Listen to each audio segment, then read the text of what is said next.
خداوند کا کلام سنو، اے امورا کے لوگوں، ہمارے خدا کی شریعت پر کان لگاؤ۔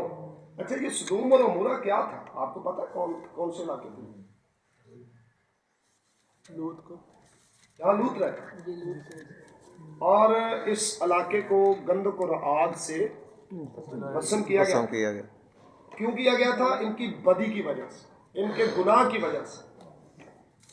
زناکاری بہت تھی، لونڈے بازی بہت تھی، حرام کاری بہت تھی، یہ شہر گناہ میں بہت آگے جا چکے تھے، تو خدا نے ان کو برباد کرنے کا فیصلہ کر لیا۔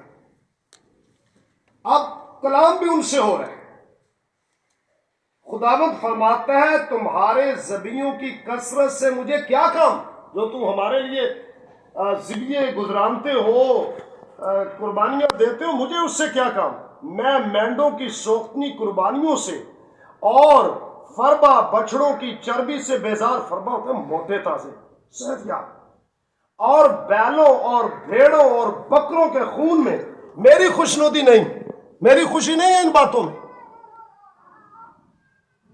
جب تم میرے حضور آ کر میرے دیدار کے طالب ہوتے ہو تو کون تم سے یہ چاہتا ہے کہ میری بارگاہوں کو روندو؟ اب یہ کیوں کہا جا رہا ہے کہ تم میری بارگاہوں کو روندتے ہو؟ اس کا مطلب پتہ ہے کیا ہے؟ کہ تم ہدیے لاتے ہو، تم دہیکیاں لاتے ہو، تم بکرے بچڑے لاتے ہو، لیکن گناہ کو نہیں چھوڑتے، بدی کو زندگی میں رکھ کر یہ کرتے ہو۔ تو اس طرح تم میری حضوری کو اپنے پاؤں کے نیچے روندتے ہو، کچلتے ہو۔